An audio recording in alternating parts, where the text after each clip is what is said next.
Olá, pessoal, bem-vindos de novo. E agora a gente está com mais dois convidados da Deloitte. Falei errado no início, Deloitte, não Deloitte.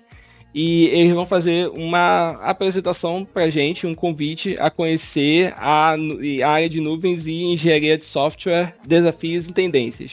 Isso não saiu muito bonito, mas vamos lá. O Bruno, ele é gerente sênior Core Business Operation. E o Anderson, ele é diretor Core Business Operation. É um prazer conhecê-los. É um prazer ter vocês aqui na nossa apresentação. Por favor, se apresentem. Bruno primeiro, se tiver oportunidade, e muito bem-vindo. Boa tarde a todos, bem-vindo a todos aí, é um prazer também estar aqui participando da live com vocês. Então, como foi dito, eu sou o Bruno Stein, tá? Eu sou um gerente sênior aqui na Deloitte, do time de Cloud e também engenharia de sistemas. A minha formação é em sistemas de informação, tenho trabalhado aí ao longo desses anos de carreira que eu tenho, de profissão, mais voltado na área de infraestrutura, na parte de cloud também e a parte de DevOps, tá?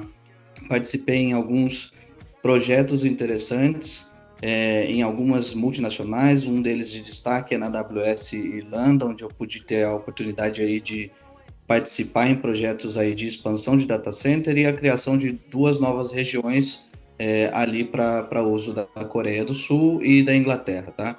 E tem algumas certificações aí na área de nuvem, né? Seja ela AWS, GCP ou Azure, e também tenho bastante conhecimento na parte de automatização.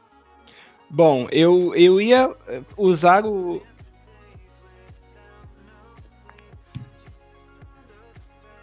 Só um Ok, minuto, ok. pessoal. Áudio aqui. Agora eu voltei. Eu ia usar como quebra-gelo para falar sobre a Deloitte, mas eu vou deixar isso para a apresentação do Bruno, que eles entram nesse assunto, eu não vou roubar o coisa deles, mas eu também quero aproveitar e dar o espaço para o Anderson se apresentar também, já que estamos nessa parte inicial. Então, bem-vindo, Anderson, também. Bom, pessoal, obrigado aí pelo convite, né? Primeiramente, acho que é um prazer estar participando aqui do Computing Together aqui. Bom, me apresentando aqui, eu já tenho um tempo aí de estrada, um pouco mais de 20 anos aí atuando com TI.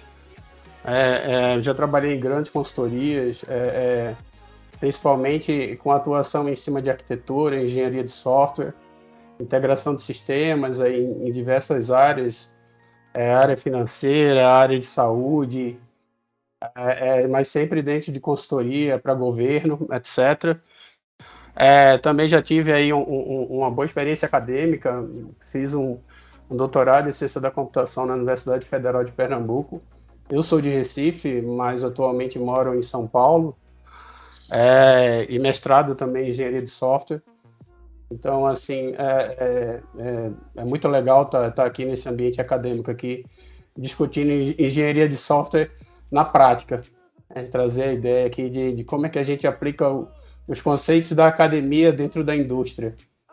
Então, é isso, É pessoal. isso. Então, pessoal, antes de jogar vocês aos leões, deixa eu apenas reforçar aqui, pessoal que ainda não se inscreveu na mini atividade, entre lá no sistema e se inscreva. Se vocês tiverem algum tipo de problema para fazer isso, é só procurar a nossa galera lá no Discord e eles vão ajudar vocês a fazerem tudo que vocês precisam para poder se inscrever nas coisas. Eu só falo isso porque essa é uma palestra que entrou de última hora no sistema, então a gente precisa dar essa informação, senão o pessoal fica perdido. Bom, então sem mais delongas, eu vou liberar a apresentação, vou sair do caminho de vocês. O Matheus já tem a dica e eu encontro vocês no final. Façam as perguntas de vocês, a gente vai acumular essas perguntas e vamos fazer aos nossos convidados no final da live. Então, vão lá, podem começar e vejo vocês daqui a pouco. Tchau, galera.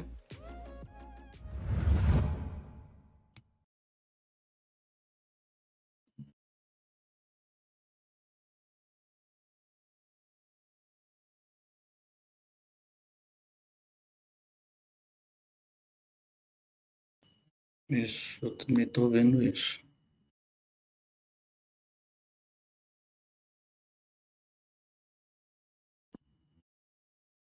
Sumiu agora.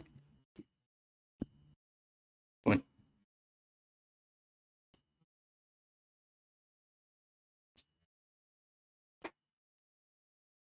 Eu estou vendo ainda. Ah, beleza, agora estou vendo aqui. Legal, eu vou falar um pouquinho então sobre a Deloitte aí, para quem não conhece sobre a firma, né? Não ouviu falar sobre a Deloitte. Eu vou passar um pouquinho aí pela parte institucional, como que é a história da Deloitte, né? Como que ela surgiu no mundo, como ela surgiu aí no Brasil, um pouquinho dos números, os tipos de serviços que a gente oferece aqui, quais são as nossas ofertas, né? Quais indústrias a gente atende. Então, a gente tem diversos business dentro da Deloitte que a gente atende, né? E quais são ali as nossas perspectivas ali dentro do que a gente faz, né? Como a gente vê ali as tendências e movimentos ali dentro dos ambientes de negócio, tá? Passando então para o próximo slide, eu vou começar a falar um pouquinho então sobre a história, né, da Deloitte. Pode até passar para o próximo, por gentileza. Então, a história da Deloitte, ela se inicia. Aham,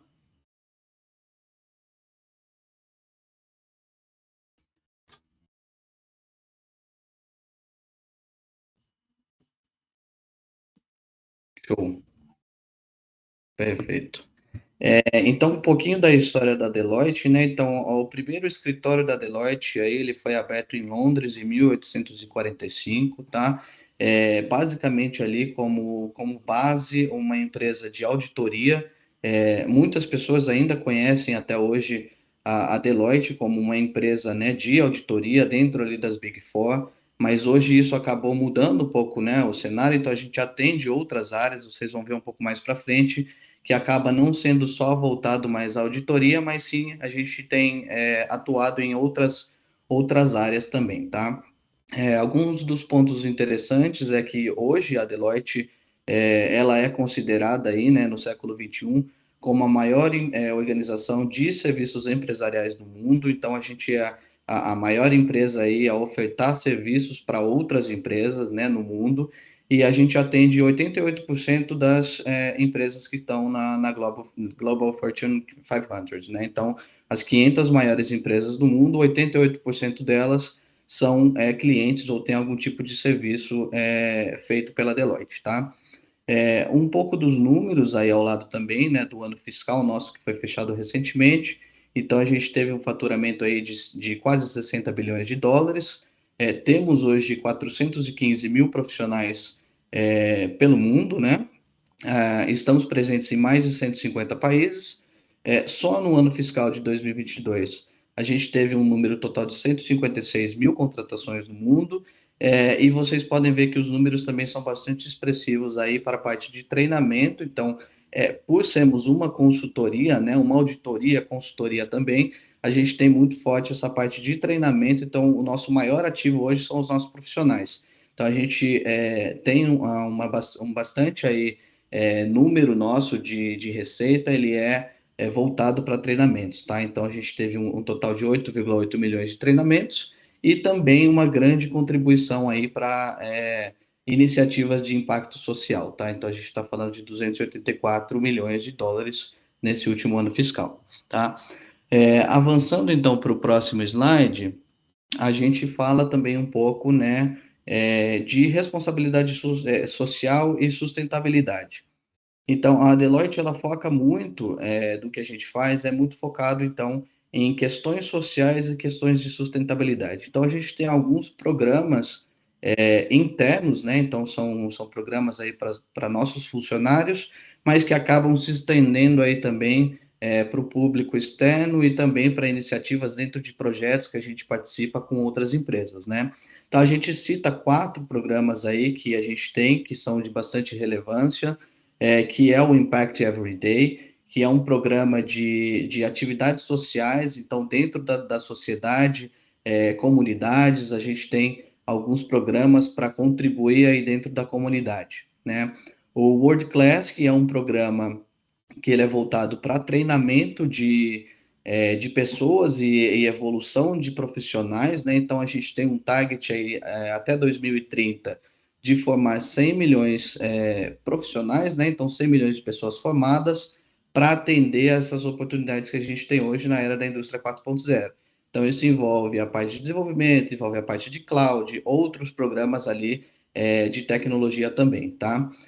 O World Climate, que é um outro programa que a Deloitte tem, que ele é voltado ao meio ambiente, então é mais específico para a mudança climática, onde a gente tem uma mudança ali na mentalidade de entrega de projetos, enfim, emissão de menos gases, mudança da forma como as coisas são feitas, né, meios de transporte, construção de edifícios, então esse é um programa também de mudança climática.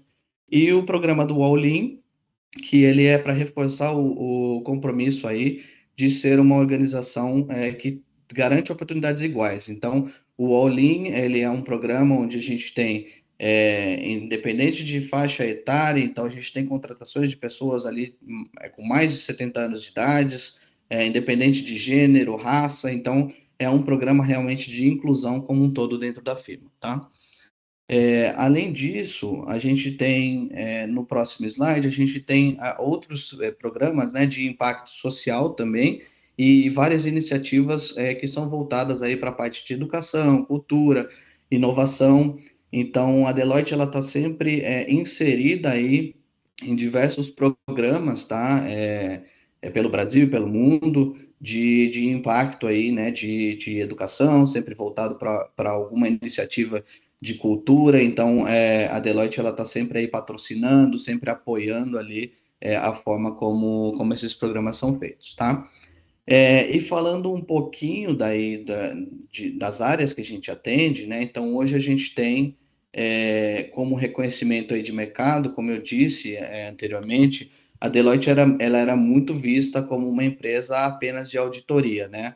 Essa imagem ela veio mudando aí ao longo dos anos, e hoje a gente já é consolidado aí no mercado como uma empresa muito grande de consultoria, então uma empresa de consultoria e de fornecimento de serviços, né? Então, hoje a gente já é a maior empresa de fornecimento aí de serviços de consultoria, e aí a gente atende diversas áreas, né? Então, a gente tem a parte de consultoria empresarial, que é onde eu e Anderson estamos inseridos hoje, né? Que ele é voltado aí para a parte de consultoria dentro das empresas, então mudar alguma coisa dentro do business ali dentro de alguma empresa, tá? Mas além disso, a gente tem outras torres dentro da Deloitte, né, para a parte de consultoria tributária também. A gente tem a parte de advisor, né, que é a parte para financeira ou para risco, a auditoria, né, que sempre foi o core da empresa, então isso se mantém, além de outros segmentos institucionais e também de gestão de pessoas, que é voltada para a parte de talent e de RH, tá? A Deloitte, ela hoje tem um programa de alianças, tá? Já vem há um tempo, mas a gente vem crescendo essas parcerias e alianças. Então, hoje a gente tem vários provedores de tecnologia que participam desse programa de alianças e ajudam a gente ali a contribuir na hora de montar um projeto e fazer uma entrega para o cliente final, né? Então, a gente pode citar ali de nuvem, por exemplo, a gente tem uma aliança muito forte com a AWS e com o GCP, né, Google, onde a gente, dentro dessa parceria, a gente verifica ali os projetos e aí a AWS ou Google vem com a parte de infraestrutura e a gente vem com a parte ali de implementação, a parte de desenvolvimento de arquitetura e tudo mais, tá? E aí isso para outras alianças também, né? A gente tem uma aliança muito forte com SAP, por exemplo, com ServiceNow, a gente tem uma aliança com Oracle, e essas alianças elas vêm crescendo a cada dia mais, tá? Passando para o próximo, aí a gente já entra na parte de modernização, e aí eu passo a palavra aí para o Anderson dar sequência. Bom, pessoal, falando aqui um pouco de modernização, né? Eu acho que principalmente aqui a mensagem que a gente busca trazer é um pouco da visão da nossa área com relação a esse tema de modernização. Acho que o ponto aqui é cada vez mais as empresas elas estão buscando se tornarem mais competitivas, entrar no mercado de nuvem, modernizando as suas aplicações, ou seja, hoje a gente tem muita empresa que atua no modelo tradicional e tenta trazer isso para esse processo de transformação digital, trazendo sua metodologia de trabalho e seus negócios mais focado em nuvem. Então, aqui o nosso papel é justamente esse, de ajudar nesse projeto, né, nessa implementação dessa ideia de modernização desses sistemas legados, ajudar a sustentar esses sistemas, porque uma vez esses sistemas em produção, eles têm um trabalho a ser feito, né, ou seja, um projeto, ele começa, mas ele nunca termina. Na realidade, a gente tem essa questão do início do projeto, depois que a gente faz a construção, a gente leva para a produção e tem esse trabalho de suporte. E daí o diferencial do nosso time é justamente esse, é conseguir entender o negócio do cliente, trabalhar junto com ele esse processo de modernização, para que a gente consiga, no final do dia, entregar valor para o nosso cliente, tá? E daí aqui é um pouco trazer um pouco da visão da nossa capability aqui. Hoje a gente tem uma capacidade global aí com mais ou menos 10 mil profissionais, um pouco mais de 10 mil profissionais aí atuando, né, nessa parte ao redor do mundo, Américas aí 6.900, a parte aí da África e Emirados Árabes, etc., com 2.400, na Ásia com 730 profissionais, e aí a gente tem aqui uma visão geral, né, dos nossos times aqui espalhado ao redor do mundo. Olhando aqui a nossa capacidade de delivery, assim, temos vários centros locais aí. O Brasil aqui a gente tem em Recife, em Campinas e São Paulo, 5 centros regionais e um Global Center aí. Então, aqui são todos os locais de atuação da Deloitte aqui, em termos de entrega de valor, né, entrega de solução tecnológica para os nossos clientes. E o que é que nós fazemos no final do dia, né? Quais são os pilares que nós estamos aqui fundamentados aqui em System Delivery e modernização? Como oferta de mercado, a gente trabalha tanto na área de Service Delivery, que é justamente trabalhando aí com a visão de antecipar o valor ao negócio, trazer a experiência humana para o centro da transformação, ou seja, entender o negócio do cliente, indicar para ele entregas de valor e como torná-los mais eficientes em termos de mercado. Quando a gente fala um pouco aqui de modernização de aplicações, ter uma visão de todo o parque tecnológico do cliente, entender o que é que a gente pode modernizar dessas aplicações legadas, dar uma nova roupagem ou substituir esse sistema por um mais novo, ou converter esse sistema em uma nova linguagem, com utilização de ferramentas adequadas para isso, utilização de técnicas, de padrões, de processos que consiga fazer esse trabalho de modernização, trabalhar a questão da engenharia de qualidade, aqui olhando a parte de testes, a parte de segurança, a parte de cybersecurity. Eu acho que aqui tem muito dessa preocupação com a qualidade do entregável final aqui.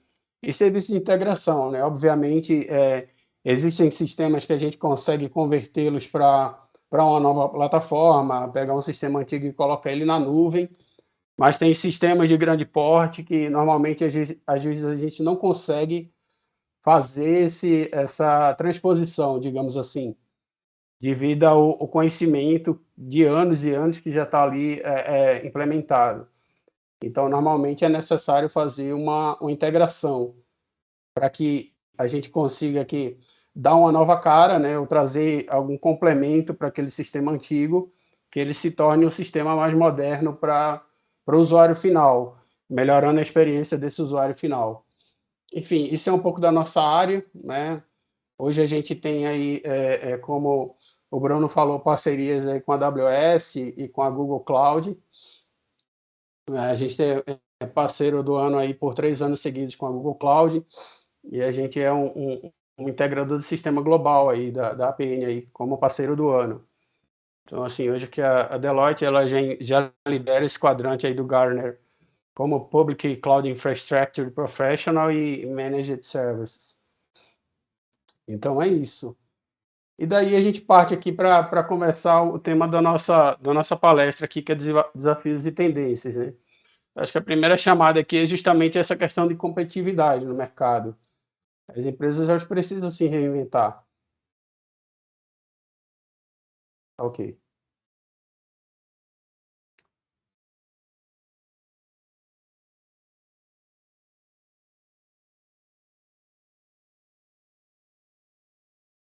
Ah, ok.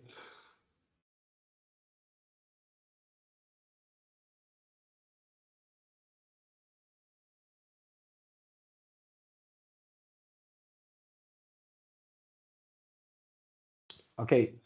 Bom, pessoal, então a gente começa aqui o tema da nossa conversa de hoje, né? Acho que quando a gente fala de desafios e tendências, a gente olha muito a nossa visão do cliente.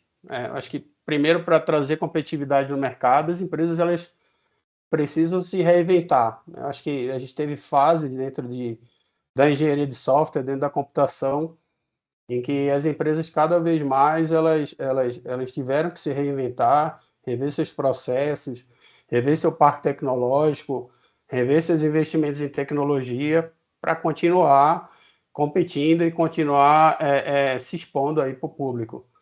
Eu acho que isso ao longo do tempo se tornou cada vez mais evidente e mesmo que você tente resistir por um tempo, você acaba tendo que aderir de uma forma ou de outra a esses conceitos e esse suporte tecnológico.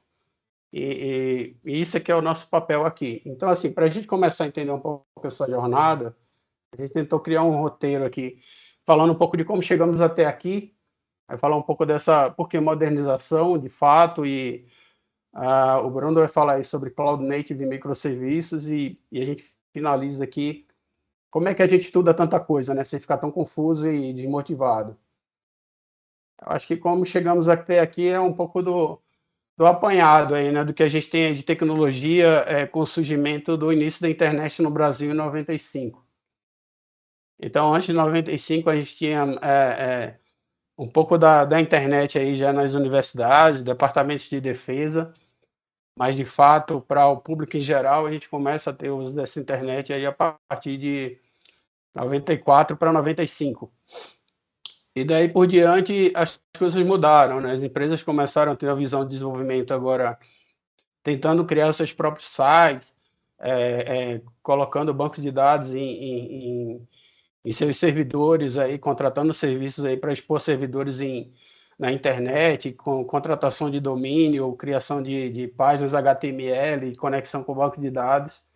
E isso começou a evoluir, né? Criação de serviços aí com AOL, Portais do Terra, KD, um buscador que era o grande catálogo da internet brasileira. Aí, o KD, na época, se eu não me engano, era um dos mais importantes. Eu usei KD bastante e aí foi crescendo isso aí. A Amazon ainda era uma empresa que só vendia livros. E aí, quando a gente chega em 2006, a gente começa a ter aí agora o processamento das informações que a gente começou a trabalhar fortemente na década passada, como serviço, né? Ou seja, todo o processamento, armazenamento, ele começa a ser colocado agora dentro da nuvem. E as empresas agora começam a rever, né, aquele custo de ter um servidor dentro de casa, um custo alto, por sinal, porque você começa a superestimar, né, a capacidade daquele servidor e normalmente, às vezes, isso possivelmente pode ser que não seja atingido, então você começa a ter superestimado e ter um ativo de tecnologia subutilizado. Então, assim, o grande discurso aí do surgimento da cloud em 2006 era justamente trabalhar com o pague pelo uso. Ou seja, você começa agora a somente pagar pelo serviço que você vai utilizar e reduz esse teu custo total de propriedade com relação a exposição e uso dos serviços em nuvem. Então, isso começou a trazer uma nova visão sobre a infraestrutura de serviços e a oferta de serviços para a infraestrutura. Bom, então, o que é que isso tem, o que é que isso vem trazendo para a gente, né? A gente vai olhando aqui que a gente tem toda essa parte de infra evoluindo. Em 2015, a gente já tem um conceito aqui de Kubernetes, que a gente vai olhar um pouco mais à frente. Em paralelo a isso, a gente tem outras evoluções aqui, né? 2010, a gente dá uma olhada aqui no nosso panorama aqui, a gente tinha mais ou menos 7% da população utilizando smartphones. Ou seja, pô, se você quisesse vender um app em 2010, possivelmente a empresa ia dizer, cara, eu não vou investir num app agora porque eu tenho menos de 10% da população usando smartphone no Brasil, para que eu vou gastar dinheiro com isso? E daí depois a gente olha em 2021, né, do tijolão smartphone, 30 anos de celular no Brasil, com 234 milhões de aparelhos aí, né? Ou seja, a gente tem mais aparelhos do que habitantes. E no final do dia, as pessoas agora viraram sensores, onde a gente tem tudo na rede aí como comportamento, né? Normalmente eu não tenho Instagram, mas a minha esposa tem. Então, quando eu faço uma busca aqui, olhando vídeos sobre educação financeira, investimentos, etc., ela recebe lá no Instagram dela, por exemplo, vídeos e recomendações de cursos de investimento, justamente pelo fato da gente estar morando junto e as redes sociais captarem nossos hábitos aí de navegação. Então, assim, é bem interessante esse conceito aí de pessoas como sensores de evolução de smartphone com relação a esse pareamento aí de interesses. E por que a gente chega nesse tema aqui? Bom, quando a gente vem para cá, a gente começa a refletir um pouco, né, sobre o que fazemos com tantos dados, né, essa volumetria, essa evolução, e a gente vê que a gente tem muita resposta, mas a gente tem que começar a fazer as perguntas certas. Como é que a gente começa a entender melhor o comportamento do nosso público através de dados, o desafio de segmentar melhor esses públicos que a gente quer trabalhar, como é que as empresas conseguem fazer isso aí, como é que a gente consegue alinhar nosso negócio a toda essa volumetria de dados, a todos esses modelos aí de engenharia, tecnologia, frameworks, serviços em nuvem dos mais variados possíveis, e a gente começa a se perguntar se o problema que a gente tem que atacar hoje é definir uma estratégia para isso, ou é só uma questão de dados. E assim, dentro desse contexto, a gente tem as empresas, né, como é que elas começam a pensar em se posicionar, criar suas estratégias, reduzir custo, entrega de valor ao cliente. Qual é esse desafio? O que é entrega de valor para o cliente?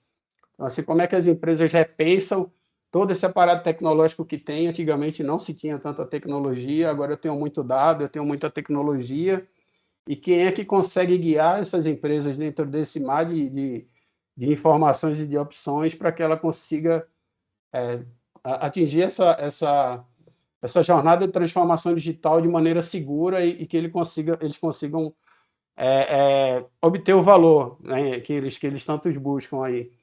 Então, acho que o ponto no final das contas, somos nós, né, quem devemos ajudar a encontrar essas respostas de um jeito ou de outro.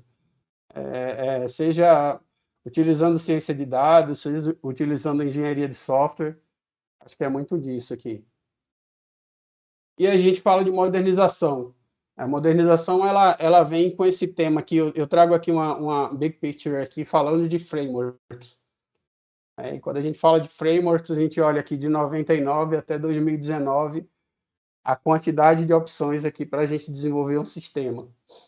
E à medida que os sistemas vão evoluindo, a gente vai ficando com legados, né? Vai surgindo novos frameworks, novas tecnologias, novas maneiras de se desenvolver uma aplicação mobile, nova maneira de desenvolver uma aplicação web. E aí os sistemas que vão ser desenvolvidos e já estão em produção, eles se tornam legados, né? Que alguém vai ter que manter, que alguém vai ter que interconectar esses sistemas com outros sistemas. E aí a gente começa essa discussão do processo de modernização, do processo de interligar e de interconectar essas plataformas e essas soluções. Tá? E daí é que a gente começa a entrar um pouco na visão do técnico, né? A gente tem uma timeline de frameworks e a gente tem uma timeline aqui da discussão de como é que começa essa fase aí de microserviços, onde eu tenho orientação a eventos, né? O surgimento disso com o Vertex em junho de 2011.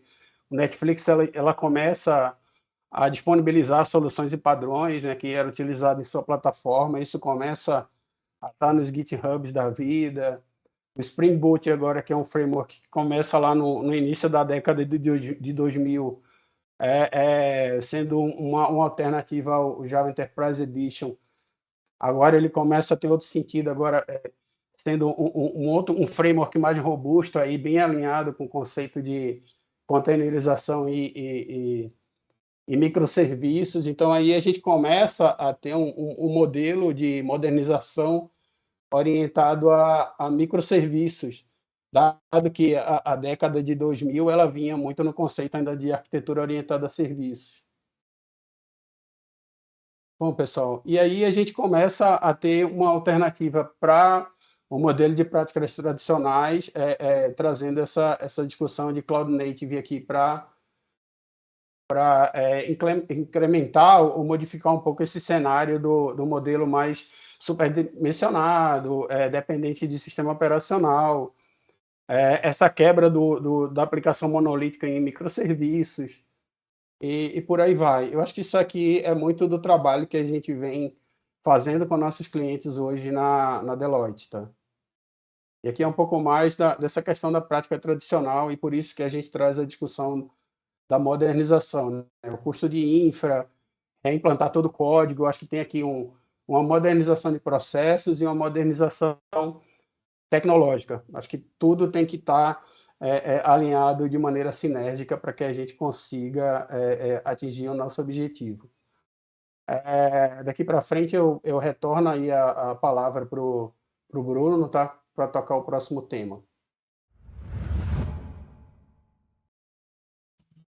Show, beleza. Então eu vou falar agora um pouco de Cloud Native e um pouco de microserviços, tá? Primeiramente, o que é algo Cloud Native, né? Então, algo que é Cloud Native, como o próprio nome diz aí, é algo que é nativo da nuvem, né? Algo que nasceu ali para estar na nuvem. Então, é diferente de uma aplicação que nasce em uma infraestrutura tradicional, que nasce dentro de um data center ali, algo on-premises, uma aplicação que nasce na nuvem, como melhores práticas, ela deveria nascer ali fazendo o bom uso de toda aquela infraestrutura que a nuvem tem para oferecer, né? Seja ali a parte de elasticidade, seja a parte de redundância, fazendo uso ali da parte de computação serverless, né? Então, você pagar apenas ali por aquilo que você roda, então é a parte de funções ali, então você rodou por 5 segundos, você vai pagar por aqueles 5 segundos. Então, todo esse conceito de Cloud Native, ele envolve alguns pontos aí, né? Então, você ter justamente ali múltiplos serviços compondo uma aplicação, então você não tem mais uma aplicação ali monolito, você tem partes separadas, porque se você tiver um ponto de falha, você consegue trabalhar só naquele ponto de falha, ele não afeta a aplicação como um todo. Isso melhora na parte do desenvolvimento em si. Mais para frente a gente vai falar um pouquinho de DevOps, e dentro da esteira ali de desenvolvimento e release. O acoplamento livre entre serviços, né? Então eles têm que estar desacoplados, na verdade. Você não pode ter essas dependências dentro ali da nuvem. Eles devem ser elásticos, então fazer o bom uso ali, né, da elasticidade da nuvem, que é muito boa para isso.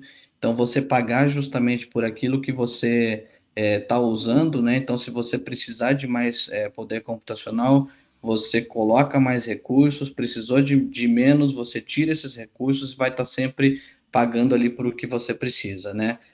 Com isso, você consegue ter também uma resposta mais rápida às mudanças de negócio, você consegue atender ali necessidades, né, sazonais e tal, você tem ambientes mais resilientes, né? Então você consegue de forma ali mais resiliente você montar uma arquitetura, né, que seja menos suscetível a falhas e você consegue fazer essa correção de forma mais rápido. É uma arquitetura modular ali, né? Então você consegue encaixar componentes ali dentro desse desenvolvimento e ela tem que ser agnóstica de infraestrutura, né? Então eu não posso ser dependente ali de um fabricante, ser dependente de um tipo de hardware. Se a gente considerar, por exemplo, aplicações que são feitas para mainframe, né? Então, aplicações de mainframe são aplicações que estão ali presas naquela tecnologia, presas ali naquele tipo de infraestrutura, né? Uma aplicação Cloud Native não, ela pode rodar na AWS, ela pode rodar em GCP, ela pode voltar a rodar novamente em um servidor, então é algo que é totalmente agnóstico ali de infraestrutura, tá?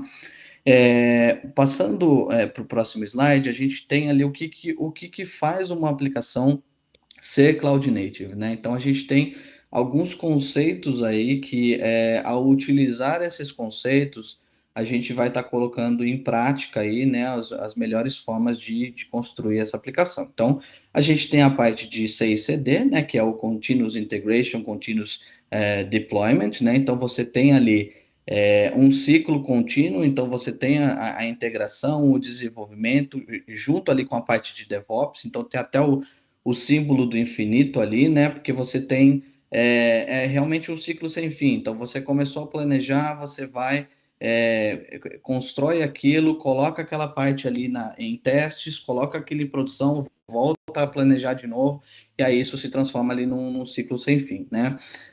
Você tem a parte de microserviços, né, que também é muito importante, então, como eu disse, que isso esteja desacoplado, que você não tenha uma aplicação grande ali como um todo, né, você tem vários componentes que você consegue trabalhar, evoluir naqueles componentes de maneira mais fácil, e aí, como uma evolução, a gente tem a parte de containers, né, a gente pode colocar como containers e também a parte de serverless, que também é muito utilizada aí para a parte de Cloud Native, tá? Então, a gente até colocou aí do lado qualquer coisa essa service, então a função como serviço é uma delas.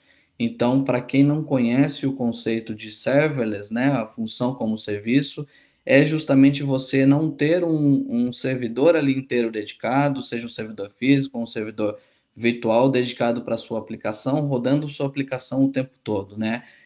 Você faz uso da nuvem ali de uma parte do poder computacional e processa aquela requisição que você está fazendo naquele momento. Então, normalmente você paga ali por quantidade, né, de processamento que você faz, de chamadas ali para aquele processamento, e você paga ali por tempo, né? Então, normalmente são milissegundos, segundos, então são pontos ali onde você tem um processamento muito rápido, tá? Então, muitas aplicações fazem uso aí do Function as a Service, né? E aí a gente tem outros conceitos de DevOps, né? Onde a gente tem a parte de integrações, a parte de testes automatizados. É muito interessante também que a aplicação ela tem essa parte de automatização, né? Seja ela para levantar essa infraestrutura, então a gente coloca aí o infraestrutura como código, que é um ponto muito importante, né? Isso agiliza ali quando você tá fazendo o gerenciamento da infraestrutura, quando você está subindo o poder computacional, né? E isso padroniza, enfim, para outros momentos da aplicação, quando precisar fazer alguma alteração, subir outros serviços ali, né? E aí a gente tem as partes de otimizações, né? Então a gente tem a parte de otimização de aplicativo e de infraestrutura, né? A de aplicativos ali a gente tem a parte de container, microserviços e a parte, né, de desacoplamento.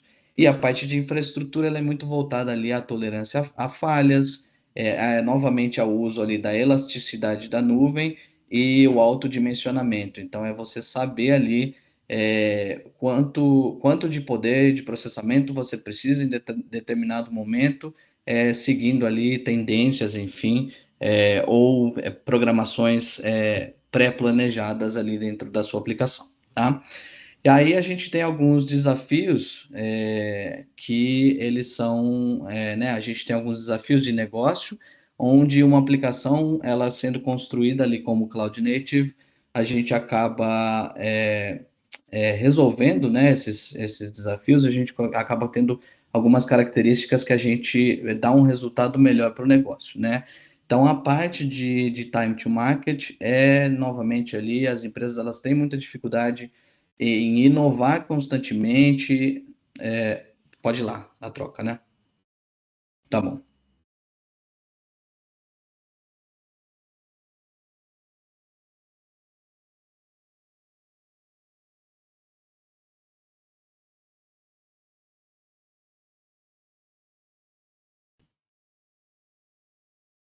Show. Então, a parte do time to market é justamente ali, as empresas elas têm uma dificuldade de manter-se competitivas ali, né, de inovar, e aí com as características do Cloud Native, que é justamente automatizar aprovisionamento, ter as configurações de implantações mais automatizadas, a parte de infra as code, a gente consegue reduzir esse time to market e ter uma reação mais rápida às demandas de mercado, né? Então, eu consigo ter tempo para pensar mais no negócio e não ficar pensando ali em como subir infraestrutura, como preparar o meu ambiente para atender as minhas demandas de negócio, né? Os custos, eles também acabam sendo reduzidos, né? Por conta de tudo que eu falei anteriormente. Então, a gente não precisa mais comprar recurso, prever ali o que vai ser comprado de infraestrutura, fazer um dimensionamento ali, com a nuvem a gente tem uma facilidade maior nisso, né? Então eu consigo usar ali da elasticidade da nuvem e alocar os recursos ali sob demanda, né? Então eu precisei de um recurso, aloco aquele recurso, não tenho mais aquela necessidade, desaloco, não pago mais por aquilo. A resiliência ela também acaba sendo maior, né? Porque a gente consegue, com a nuvem, ter uma facilidade muito maior de criar redundância aí de infraestrutura, de aplicação, né? Por eu conseguir colocar essa minha aplicação em regiões diferentes, em países diferentes, eu consigo ter uma facilidade muito grande ali de criar essa redundância e isso acaba, né, aumentando aí o meu tempo, né, de aplicação no ar e a minha recuperação de falha ela acaba sendo muito mais rápida. A parte de modernização ela também acaba sendo facilitada, né, porque a gente consegue criar aí a parte de microserviços, a gente consegue focar nessa parte de as a service, né, qualquer coisa as a service, seja ela a parte de storage, a parte de computing, a parte de inteligência artificial também é outro ponto que também é muito importante, e muito mais, a gente tem muito mais facilidade ao se trabalhar na nuvem, né? E a parte de segurança também, ela acaba sendo, a gente acaba tendo controles mais específicos ali, né, por toda a facilidade também que a nuvem acaba trazendo, por serviços que a gente tem disponíveis ali para a gente montar a arquitetura da aplicação, né?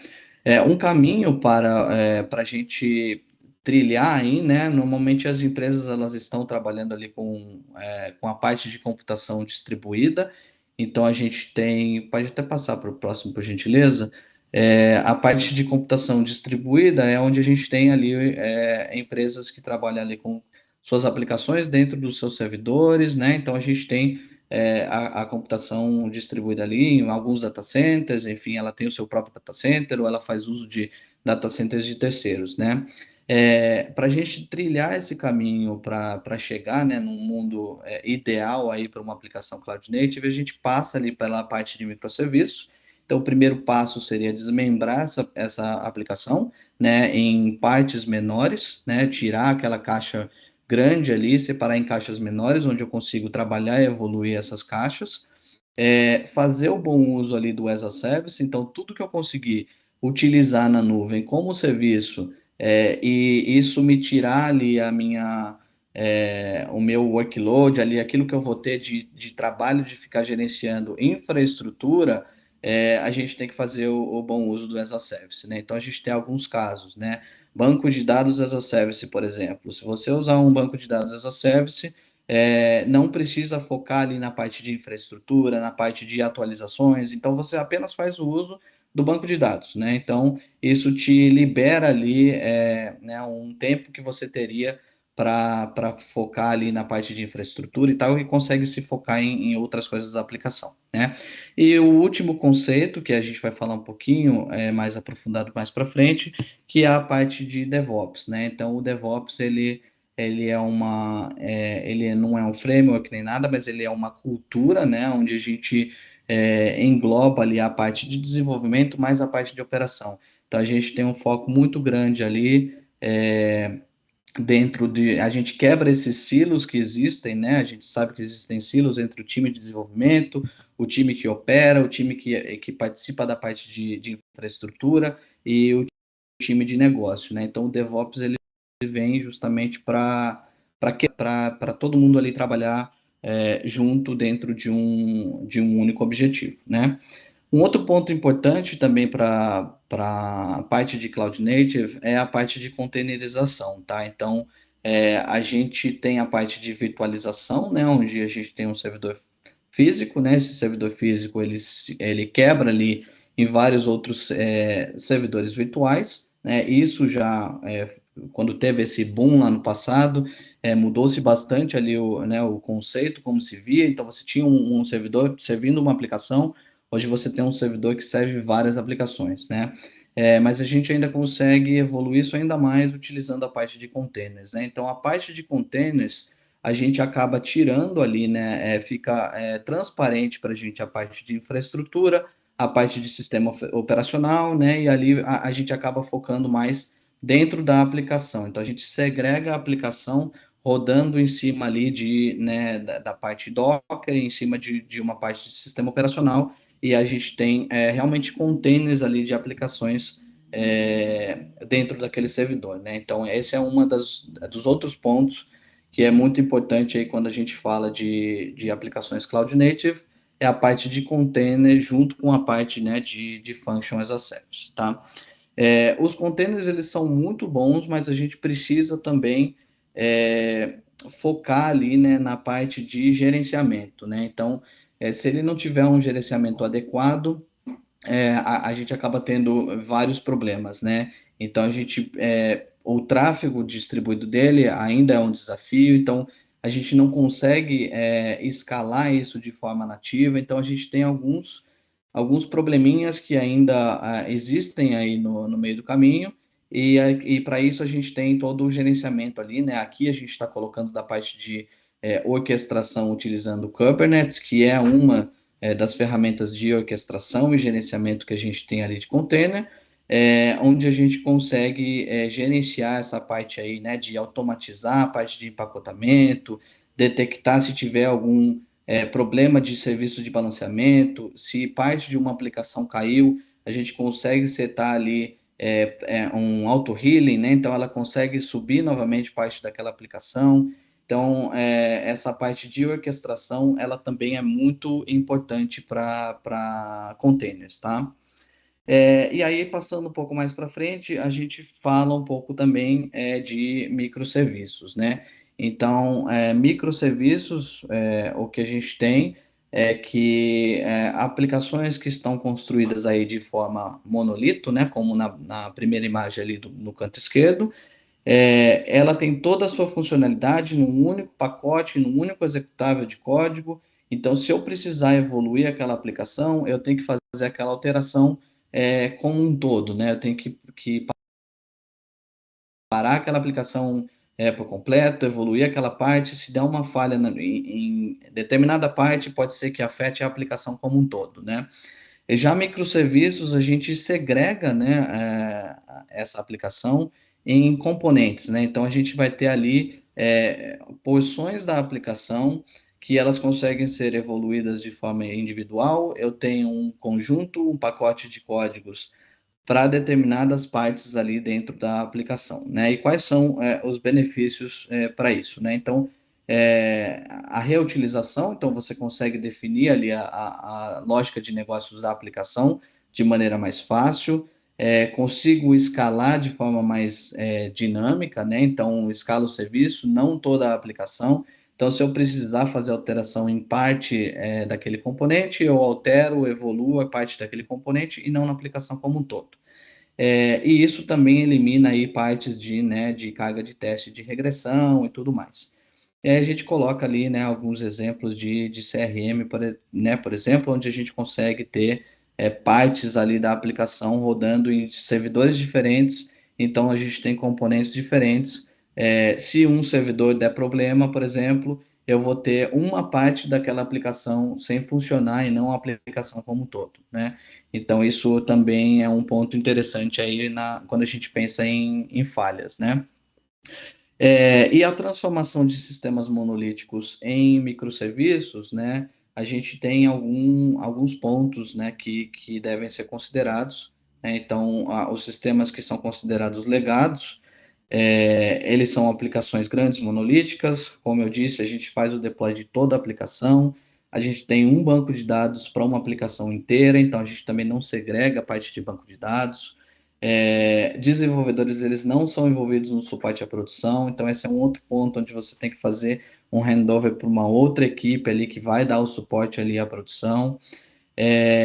A gente tem instâncias stateful em tempo de execução, então elas estão ali rodando o tempo todo, elas têm que estar ali de pé o tempo todo, e você tem uma definição de tecnologia para toda a aplicação. Então eu não consigo pensar em partes, senão eu tenho que pensar ali na aplicação como um todo, né? Quando a gente faz a evolução desses sistemas monolíticos em microserviços, então a gente tem serviços que são mais escaláveis, né, granulares, então a gente tem pedaços ali da aplicação que podem ser escaláveis. A organização ela é orientada pela funcionalidade de negócio, então a gente não se orienta mais ali a aplicação como um todo, a tecnologia como um todo, senão que a gente pensa partes da aplicação por partes do que o negócio está esperando daquela aplicação. E todas as outras vantagens que eu falei anteriormente, que é justamente você ter a facilidade de fazer o deploy ali de forma independente, de você ter a correção de bugs de forma independente, de você conseguir evoluir de forma independente, e de você conseguir ter ali, não tenho um único ponto de falha, senão que eu tenho vários microserviços, né? Então eu posso ter essa falha em um único lugar que não afeta a minha operação como um todo, tá? E aí a gente tem alguns sinais, né, que indicam ali que é o momento de migrar uma aplicação que é legada, né, uma aplicação monolítica para uma aplicação de microserviços, né? Então, se a aplicação a base dela de código é complexa, ela é grande e ela não pode ser reutilizada, esse é um bom sinal de que essa aplicação ela deveria ser migrada ali para um microserviço. Equipes para desenvolver e apoiar um aplicativo, né? Um outro conceito que também vem de aplicações monolíticas. Quando a gente fala de microserviços, a gente fala de squads menores, a gente fala de equipes menores, a gente fala de entregas mais curtas em ciclos mais curtos, né? Se a gente tem liberações aí regulares de produção para manter ou melhorar a funcionalidade de um aplicativo, também é um outro sinal, né? Relutância da equipe de desenvolvedores e ops em absorver ou suportar o aplicativo. E um grande número de problemas ou tempo de inatividade que incidem sobre o aplicativo também é mais um ponto de atenção, né? Porque quando a aplicação ela é microserviço, ali você tem esses pontos de falha ou problemas, eles estão mais separados, né? Aí no próximo slide a gente fala um pouquinho sobre uma arquitetura de referência conceito, tá? Eu não vou me aprofundar muito nessa arquitetura, mas é só para a gente ver aí que a gente consegue ter camadas distintas aí dentro da arquitetura dos microserviços, né? Então a gente tem uma camada de apresentação, a camada de experiência né, ali de APIs e tudo mais, uma camada de processos, a camada do sistema em si, a parte de back-end, né, que se comunica ali com outros sistemas, e a camada de dados, né? Então é mais para a gente ver aí que tem um modelo de arquitetura conceitual aí quando a gente fala de microserviços, tá?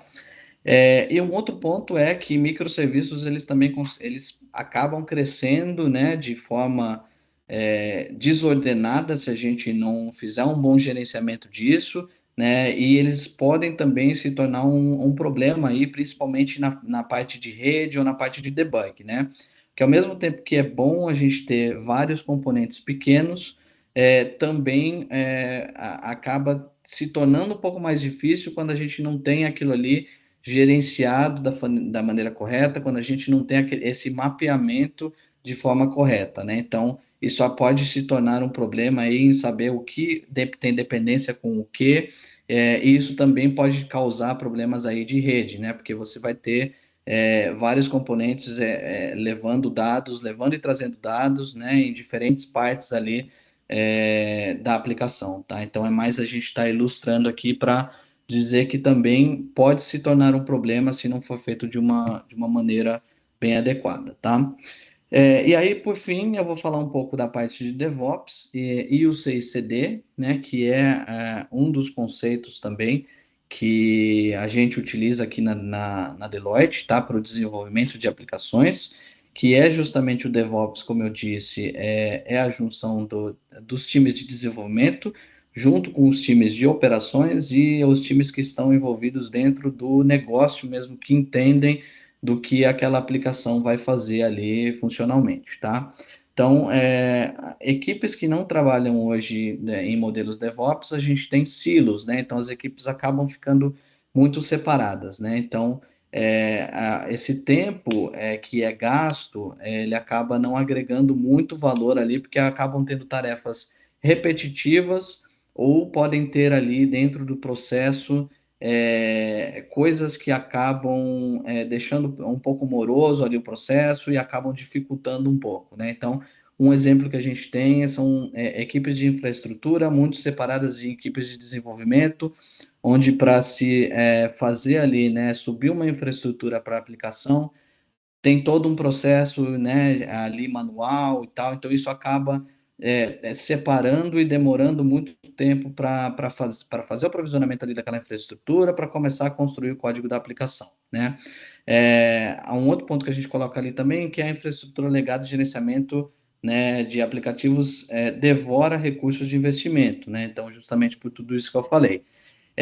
E essas equipes, elas acabam, quando elas são muito segregadas, então elas acabam sendo resistentes a essas mudanças, né? Então, cada equipe ali, ela olha para o seu e não para o todo, né? Então, não tem-se um único objetivo, cada área ali, ela acaba pensando mais no seu e isso acaba deixando ali o processo mais lento, mais difícil de manter e dimensionar, né? Quando a gente fala de DevOps, né, e DevOps é um termo que é utilizado, a gente também tem o DevSecOps, que também é muito utilizado, que é quando a gente traz também para o jogo as equipes de segurança, né? Então ele é também voltado para a parte de segurança. Quando a gente faz uso aí do DevOps ou do DevSecOps, a gente tem a integração das equipes, elas são mais autônomas, então eu não preciso esperar a equipe de infraestrutura para fazer para subir aquela infraestrutura que eu preciso para a aplicação. Não, eu vou ter um recurso de infraestrutura dentro da minha squad que vai estar desenvolvendo um componente da minha aplicação, né? Então, isso agiliza muito o processo como um todo, né? A migração, ela acontece de forma mais automatizada, né? Então, não só a gente colocou migração, mas o desenvolvimento como um todo, então ele é muito focado, o DevOps, para a parte de automatização, então tudo é feito com base de código reaproveitável, então processos manuais deixam de existir e a gente começa a utilizar tudo como código, né? Então, em Frescode para a parte de subir ali a aplicação, então a gente usa ferramentas de automação como Ansible, Terraform, constrói esses códigos que são reaproveitados. Então, se daqui a um ano eu precisar subir novamente parte daquela aplicação, em uma outra infraestrutura, com um clique eu faço isso. Eu não preciso de novo ir ali fazer manualmente ou construir de novo aquele código. Então, até o ponto que está ali, né, a Opere usando uma infraestrutura automatizada, escalável e agnóstica, né? Então, eu consigo reaproveitar sempre o meu código. E o melhor tempo de valor, como eu disse, a gente consegue focar, né, no que realmente importa ali, no que é realmente a necessidade do negócio e deixar de investir tempo em processos manuais, processos repetitivos, né? Aí a gente coloca ali o modelo de maturidade, onde a gente fala um pouquinho, né? Então, na parte regressivo, né? A parte de iniciando o DevOps, onde a gente tem a documentação de processos, pensando nas mudanças culturais, né? Como eu disse, o DevOps ele não é um framework, ele é justamente é, uma mudança de pensamento, né? Então ele é algo muito cultural, então por isso que às vezes ele acaba sendo muito difícil de colocar em prática dentro das empresas, por não ser um framework, não ter uma forma correta de fazer DevOps. A gente tem melhores práticas, a gente tem forma como outras empresas fazem, mas não é um framework, então isso acaba sendo um pouco mais difícil aí de ser aceito por todos dentro da empresa, né? E aí a gente tem a parte da fundação do DevOps, né? Então a parte de fundação, ela sempre começa aí com a parte de automatizações, equipes multifuncionais focadas no produto, né? A parte gerenciada do DevOps, que é a cadeia de ferramentas. Oi? Vai mudar, tá bom.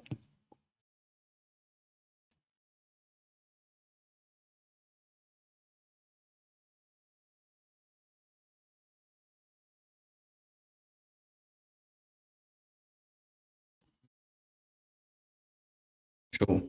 Tá, então a parte de gerenciamento é justamente essa, né? Mudança de cultura com cadeia de ferramentas integradas, a parte de automatização de testes, implantação de métricas e a parte de otimização, que daí é justamente quando a gente tem ali um processo mais robusto. Então, o DevOps, ele é também, ele é cultural e ele é progressivo, né? Então, a gente consegue começar ali de uma maneira mais simples e vai evoluindo com o tempo, né? Conforme as pessoas vão aceitando ali dentro da empresa, a gente vai tendo essa aceitação maior, a gente vai fazendo a evolução, tá?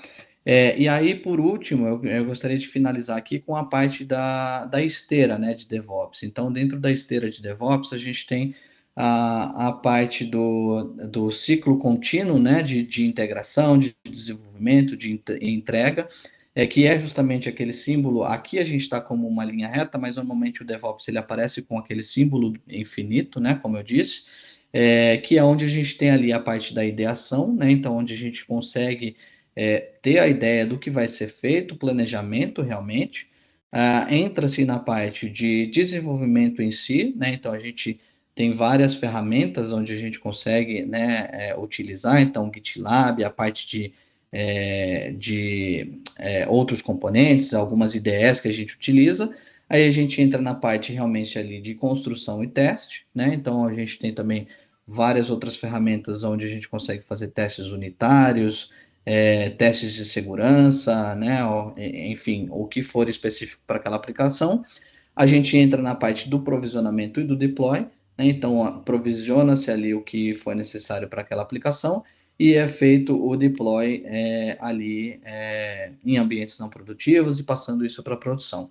E aí a gente entra na parte de operação, que é o gerenciamento em si, né, da aplicação ali, que é a parte de monitoramento e tudo mais, tá? Então, com esse ciclo todo, a gente tem aí pontos importantes, né, que são a parte de automação, né? Então, é muito importante que tudo seja automatizado, né? Seja feito de forma aí, mais rápido dentro do ciclo. Isso traz uma velocidade maior para a gente, isso traz uma qualidade maior, então a gente acaba não tendo retrabalho de tarefas manuais que foram feitas ali de forma incorreta, né? Então, sempre quando a gente consegue deixar algo automatizado, isso facilita muito em vários pontos, né? E isso tudo traz também ali uma agilidade quando a gente tem algum problema em algum ponto específico dentro da aplicação, né? E aí, novamente, juntando, né, o DevOps com a parte de microserviços, né, a gente tem todo esse ciclo contínuo em pequenas partes dentro da aplicação que estão em constante evolução, né? E aí a gente consegue colocar em prática, enfim, vários outros conceitos, né? Existem conceitos aí de Blue-Green, por exemplo, onde a gente consegue colocar parte do que foi desenvolvido e testado já direto em produção, sem passar por um ambiente não produtivo, para parte daqueles usuários já testarem realmente em produção. Então a gente tem aí, né, diversos aplicativos, Instagram, outros aplicativos que fazem uso dessas ferramentas, né? Então Às vezes você vê que um usuário ele tem aquela funcionalidade já aparecendo no aplicativo dele, e o outro usuário não tem aquela funcionalidade aparecendo, né? Então, isso é justamente uma nova funcionalidade que foi desenvolvida e foi colocada ali para a parte daqueles usuários em produção, tá? Então, basicamente é isso. Eu passo novamente aí para o Anderson finalizar com a parte de por onde começar, né? E a parte de estudos. É, e é isso, pessoal.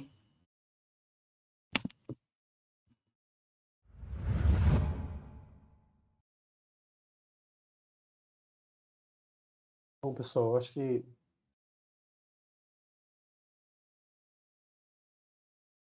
bom, pessoal, para finalizar aqui, né, eu acho que hoje a gente tentou trazer, né, para vocês uma visão de como nós, na Deloitte, trabalhamos com relação à engenharia de software e computação em nuvem. E a gente vê que é um tema bastante amplo aí, né, que vai desde da visão de negócio do cliente, como é que a gente pode suportar para chegar nas melhores alternativas, né, e aí começar a fazer essa entrega de valor. Então, isso passa bastante por uma visão mais de negócio, de processos, né, de análise do parque de tecnologia do cliente, para depois a gente chegar em todo esse conjunto de artefatos, de tecnologias, conceitos e práticas aí que o Bruno apresentou. Então a pergunta é, né, como é que eu estudo tanta coisa, né, confuso, ou pior, né, desestimulado. Às vezes a gente sempre tem essa preocupação, não, olha, pô, tem muita coisa aí na área, né, e aí eu quero ser um full stack, mas aí quando você vai ver um full stack na prática, ele tem que aprender muita coisa. E assim, qual a minha ideia, né, inicial para a gente começar a estruturar esse conhecimento, né? Eu acho que o primeiro é a gente começar pelos conceitos. Acho que primeiro você tem que entender, né, qual é o seu plano, né? Criar um plano de voo aí e entender os conceitos, né? Primeiro, olha, eu tenho que entender o que é um source code management, eu tenho que entender o que é um package management, o que é o conceito de CI/CD, o que é o conceito de orquestração de container, de cloud. Primeiro entender cada conceito, né? E daí, a partir desse entendimento, é que você vai começar a traçar o que é melhor para uma determinada solução. Às vezes você entendeu o conceito e aí você vai se deparar com um problema e aí você vai começar a pensar, olha, mas esse conceito que eu estudei aqui, ele se aplica a resolver esse problema. E aí, a partir desse momento, é que você começa a encaixar esse conjunto de conceitos que você aprendeu para poder começar a resolver o problema. Eu acho que o primeiro ponto é você começar a pensar como é que você resolve o problema com base no conhecimento que você já adquiriu, e depois aí você começa a tentar trabalhar a tecnologia. Quais são as tecnologias que implementam aquele conceito que eu sei que vai resolver aquele problema? E aí você começa a fazer esse link, né? Estudar a tecnologia, e estudar essa tecnologia. Olha, como é que eu faço para versionar o meu código? Vou aprender o Git. Quais são os comandos do Git? Como é que eu começo a trabalhar com isso? Tem uma alternativa a usar o Git? Tem uma alternativa quando eu quero aprender a parte de package management com Docker. Tem mais de outro tipo? Qual que seria melhor?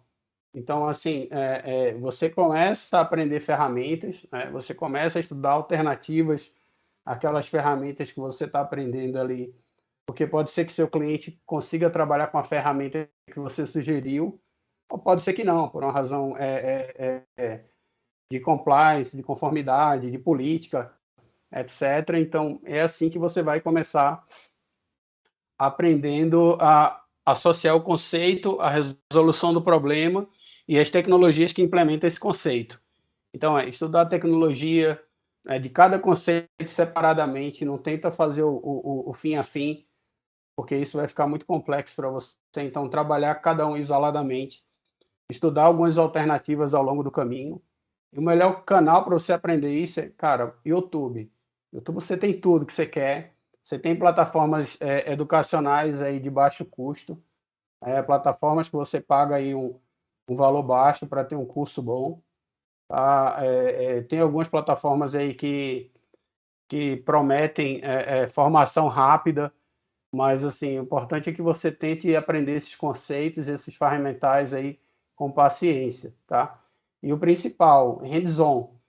Sempre tentar aplicar isso, baixar tutoriais, praticar os Hello World, tá?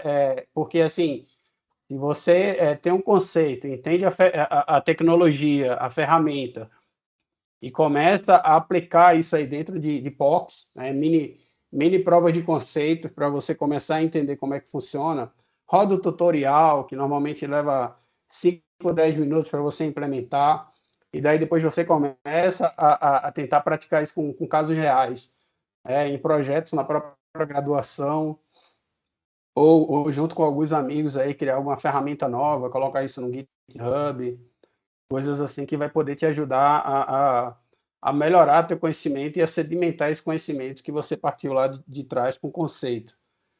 Eu acho que isso vai te ajudar bastante. E, assim, eu acho que o último ponto aqui é um passo de cada vez. Acho que você tem que ter muita paciência, tem que ser persistente.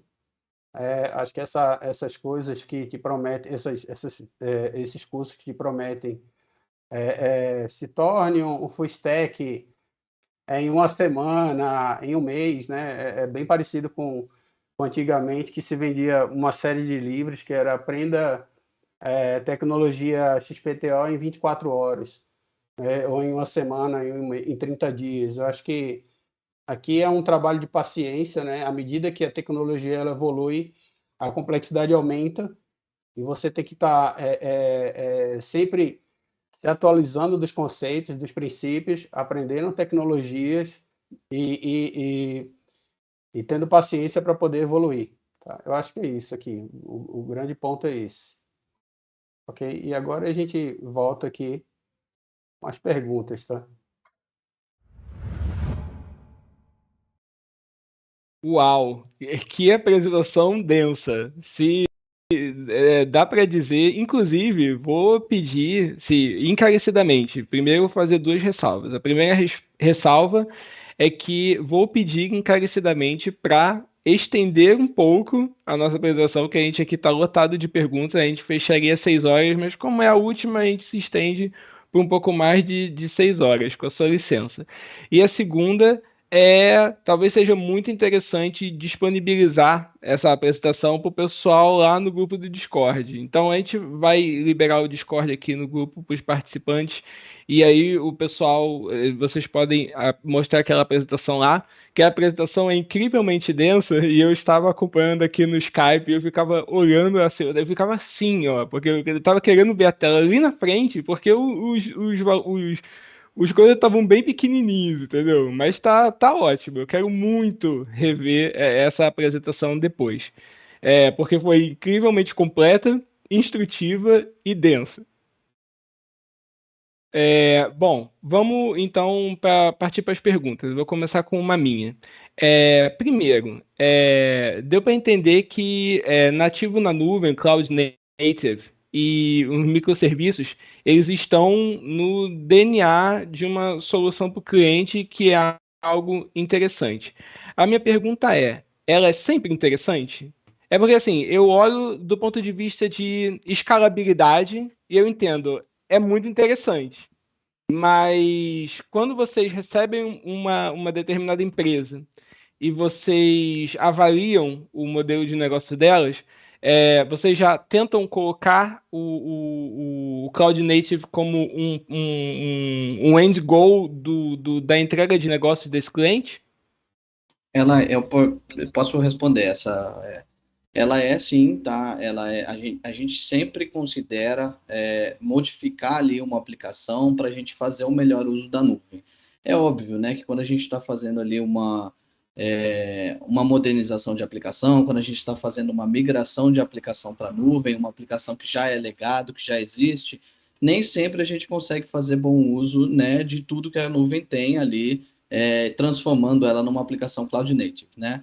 A gente tem alguns exemplos, né, de aplicações que fazem uso de partes de licenciamento que a gente não tem ali na nuvem, tem aplicações que são muito legadas e para a gente fazer a transformação dela para a nuvem, a gente precisaria modificar uma série de coisas. Então, às vezes, isso para o negócio acaba sendo muito custoso, né? E muito difícil de fazer essa transformação, e aí ela acaba não compensando.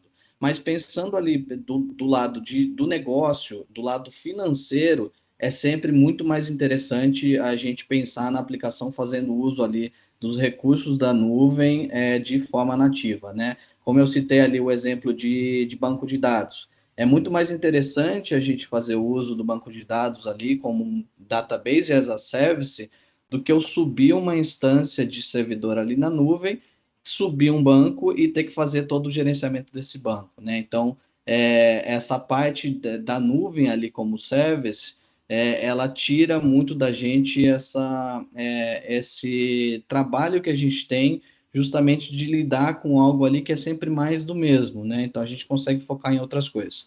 Então, respondendo a sua pergunta, sim, a gente sempre considera ali, quando a gente vai fazer uma migração para a nuvem, uma modernização da aplicação, mas nem sempre ela acaba sendo viável em termos ali financeiro, licenciamento, enfim, alguns outros pontos dentro da aplicação. Sim. Bom, vou começar com uma pergunta do Matheus. Talvez vocês tenham entrado um pouco nisso no final da pergunta, mas eu vou perguntar de qualquer forma, porque talvez vocês possam dar uma ênfase maior.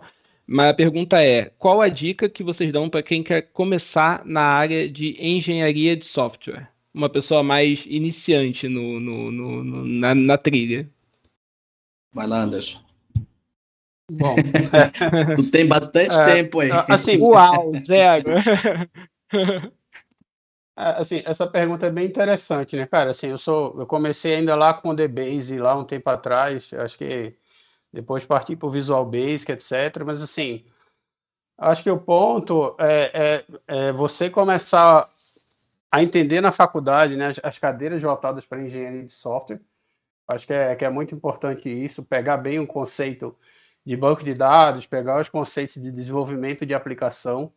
Quando você olha essa parte mais de engenharia de software, e não perder muito foco nos conceitos. Acho, de novo, assim, acho que é a preocupação muito grande que eu tenho. Às vezes a gente tem um profissional que ele é um cara muito bom desenvolvedor, mas ele tem um pouco de gap na parte de conceitos. E daí isso prejudica bastante na hora da gente discutir qual a melhor opção. Às vezes ele não tem um bom conceito na parte de estrutura de dados. Isso é importante até para trabalhar a otimização do desenvolvimento, ter um pouco mais de performance. Isso é bem importante aí, né? Algoritmo de ordenação, etc., que hoje já é bem implementado aí para o frameworks. Mas é bom ter essa base, entendeu? Para poder tomar a melhor decisão, tipagem de dados, etc. Então, assim, muito disso a gente ganha dentro da universidade.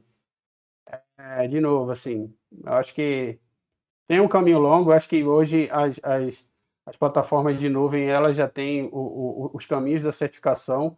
Eu passei muito tempo na parte Java, né, desenvolvendo em Java, por muitos e muitos anos aí. Então, assim, uma coisa que me trouxe uma visão muito boa sobre melhorar a minha visão de desenvolvimento foi sempre estudar para certificação.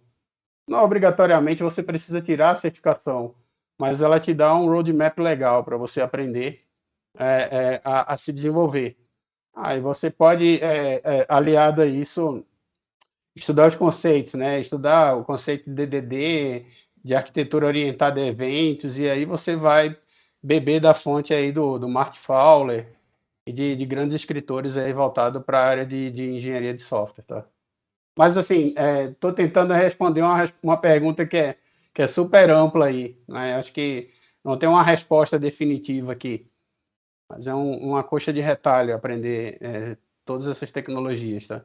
Beleza. Faz a mudança aí, vai lá.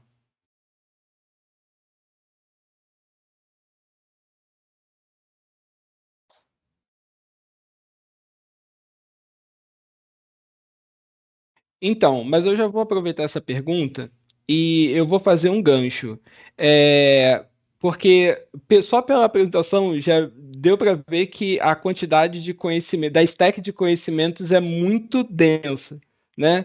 E o que eu sinto é que não é por menos que a empresa ela põe a mão na formação dos profissionais, né? Então, como vocês trabalham com um modelo de negócios e vocês veem as necessidades da empresa no sentido de implementação de determinadas soluções, como vocês enxergam esse movimento de a empresa ela entrar com a mão no desenvolvimento e a formação do profissional da casa? Porque eu sinto muito que a busca intensa por estagiários tem um pouco dessa questão, de você saber que você não vai pegar um profissional plenamente qualificado e que você tem que formar de dentro. Sim, na verdade na Deloitte a gente tem alguns programas, tá, aí na parte de treinamento. A gente, obviamente, como a gente é uma consultoria, a gente normalmente capta esses profissionais no mercado aí no momento em que a gente tem um projeto sendo fechado, né? Quando a gente vai iniciar um projeto novo, se a gente não tem profissionais disponíveis, a gente faz a captação no mercado, né? Mas o que acontece é que a gente tem projetos específicos aqui, né? Então, a grande maioria dos nossos projetos é voltado para a AWS, por exemplo, mas por ser uma consultoria, nós somos agnósticos em nuvem, por exemplo, né? Então, a gente pode receber um projeto que seja GCP, assim como pode receber um projeto que seja Oracle Cloud. Recentemente, a gente fez uma proposta para um projeto de Huawei Cloud. Então, quando a gente não tem essas capacidades, e a gente sabe que essas capacidades são difíceis de captar no mercado, a gente entra com os programas de treinamento, né? Então, a gente tem alguns programas dentro da Deloitte de treinamento, incentivo, capacitação, e muitos deles voltados para a parte de certificação, né? Então, por conta das alianças e parcerias que a gente tem projetos específicos, por exemplo, para AWS, onde a gente faz ali a capacitação dos nossos profissionais, desde a certificação mais básica, né, a Cloud Practitioner, até uma mais avançada ali de arquiteto de soluções professional, né? Então, a gente a gente entende o que a gente precisa, né, de profissionais dentro dos nossos times, e aí a gente tem realmente esses programas de treinamento e muito voltado aí a incentivo de certificação, tá? Novamente, por ser uma consultoria, a gente acaba se destacando, né, de outras consultorias pelas quantidades e abrangência de certificações que a gente tem. Então, a gente acaba sendo cobrado aí, quando a gente vai fechar algum projeto, a gente vai fechar um contrato com algum cliente, eles querem uma quantidade X, Y, Z de profissionais certificados em determinadas tecnologias, tá? Imagino. Bom, o André Silvestre fez uma pergunta. Quais as maiores dificuldades em migrar um serviço para a nuvem? E existe algum conceito que seguem para definir qual nuvem é mais viável para cada tipo de aplicação migrada? Ou isso é irrelevante na decisão? Quer responder, Anderson? A gente vai fazer Tá uma bom. dobradinha aqui, tá? Eu acho que a primeira discussão sobre migrar ou não migrar para a nuvem, né, ela parte do conceito muito do objetivo de negócio da empresa. Eu acho que não faz muito sentido a gente chegar lá no cliente e dizer, olha, vamos pegar isso aqui e mover para a nuvem, e você vai fazer desse jeito porque isso aqui está na moda. Acho que não é por aí, tá? Acho que a gente tem que entender a necessidade do negócio, entender o quão o cliente tem uma maturidade para poder lidar com essa migração, analisar o custo, analisar isso não somente a curto prazo, mas a longo prazo para o cliente, o quanto isso vai trazer de retorno para o investimento que ele vai fazer, para depois começar a discutir uma coisa que a gente chama que é estratégia. Qual a estratégia que a gente vai desenhar para poder fazer esse trabalho de migração para a nuvem?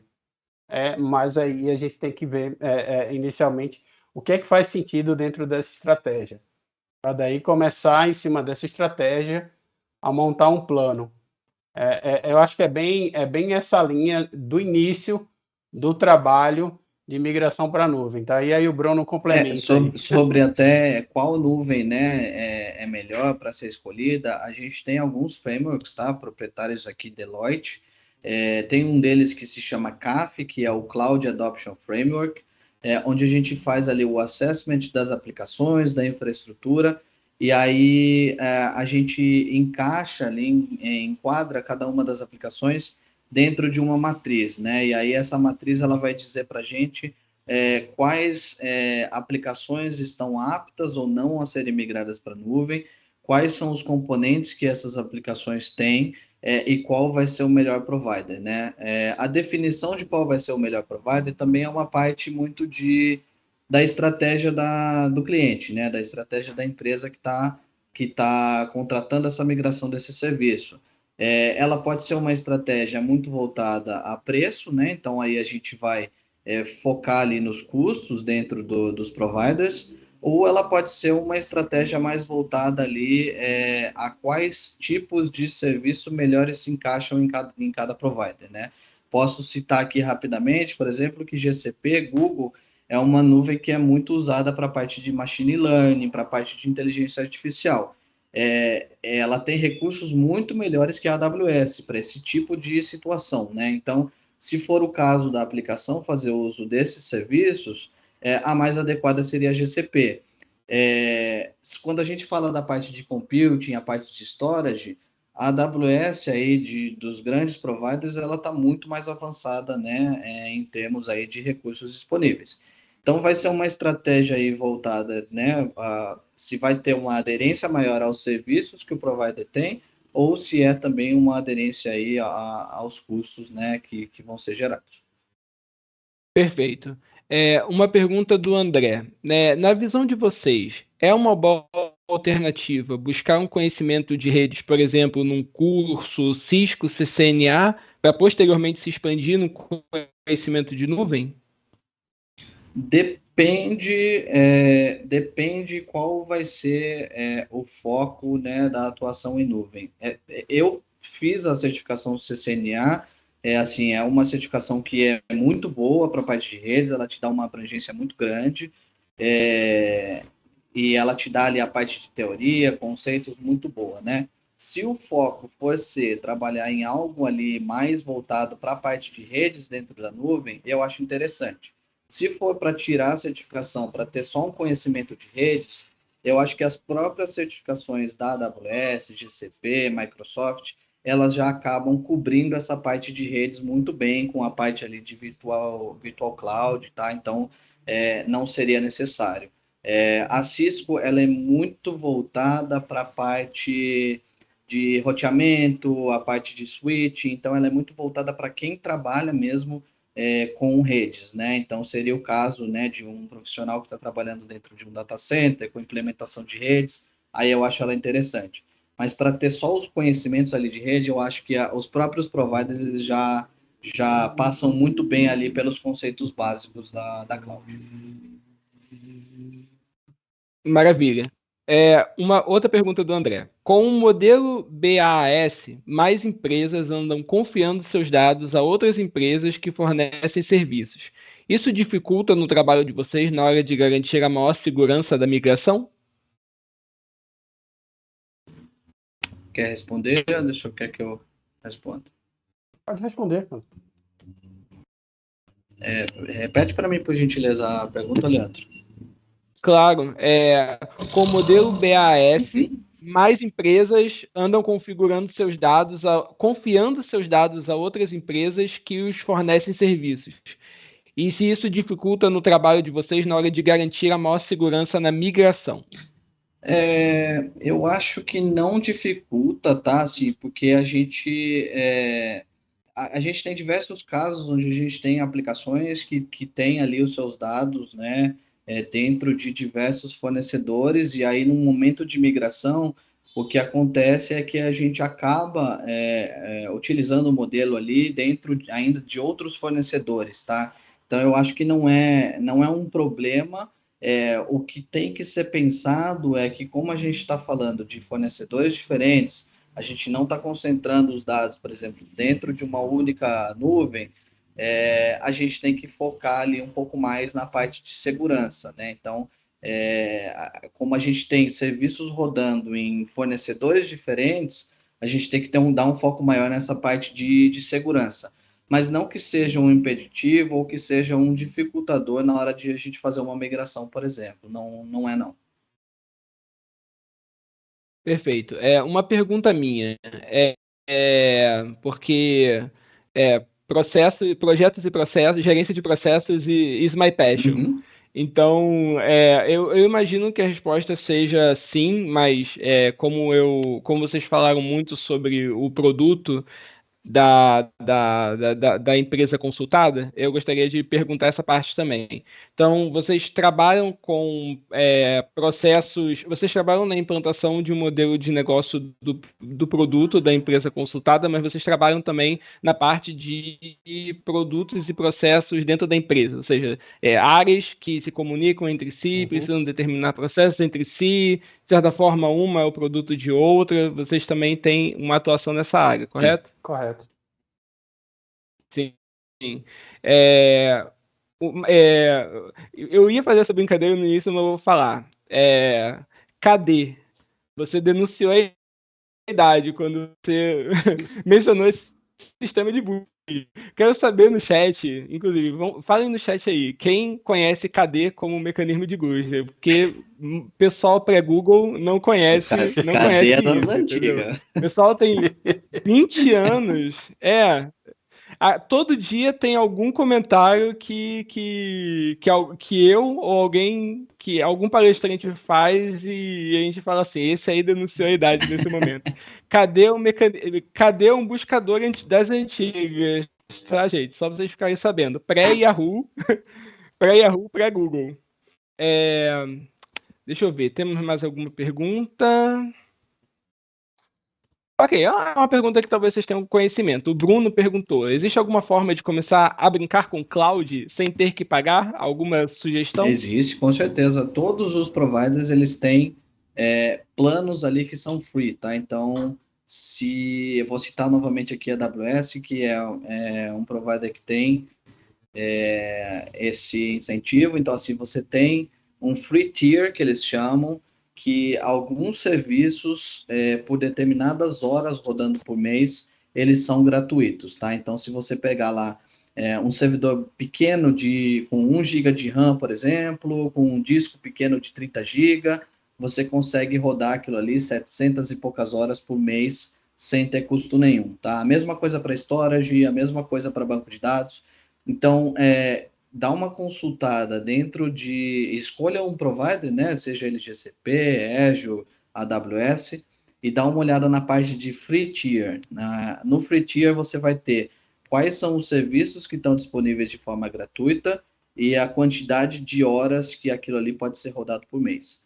Só deixo um único ponto de atenção aqui, que nem todos os serviços são gratuitos e nem todos eles dá para ficar 24 horas, 7 dias por semana rodando ali por mês, tá? Então só tem um pouco de cuidado, que eu já vi vários casos de deixarem recurso rodando, quando chegou no fim do mês tinha uma fatura lá de $2.000.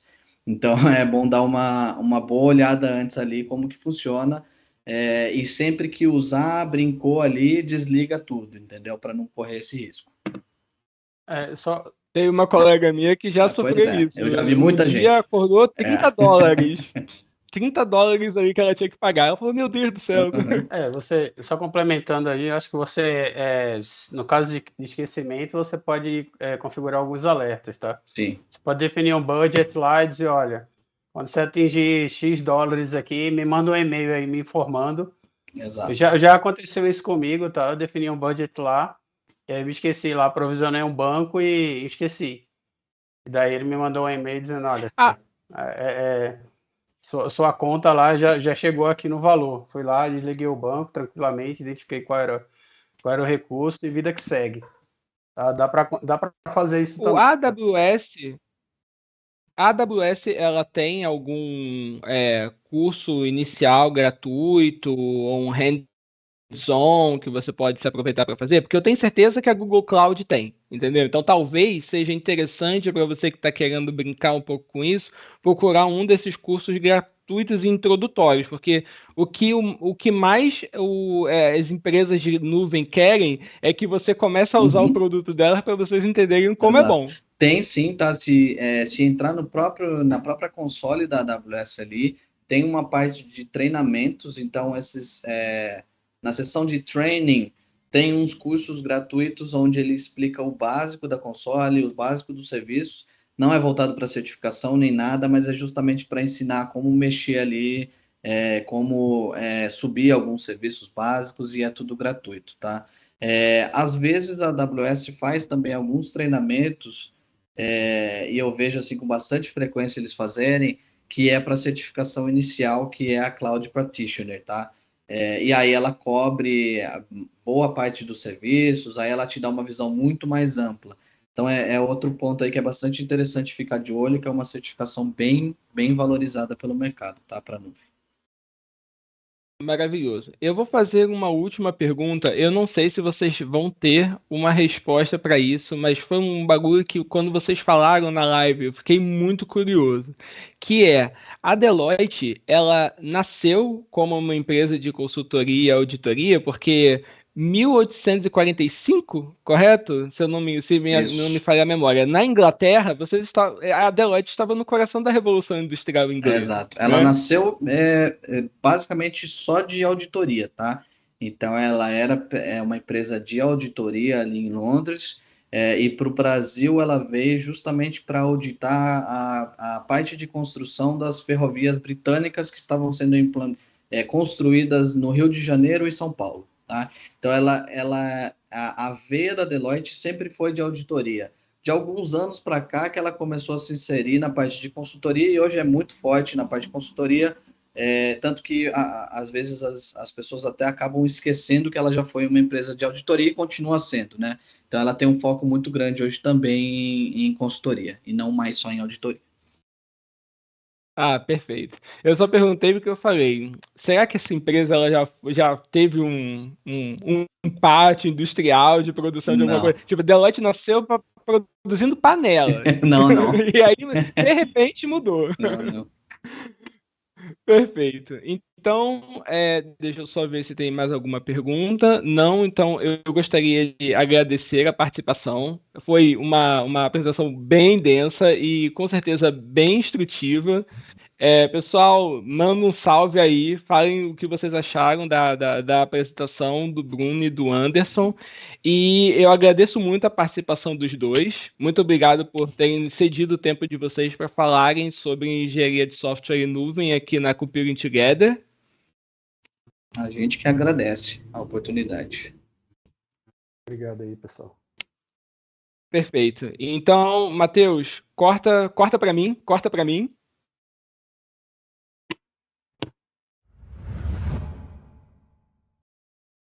E então a gente fecha o dia de hoje, lembrando que amanhã tem mais. Amanhã, inclusive, tem uma apresentação extra, uma surpresa que vai acontecer.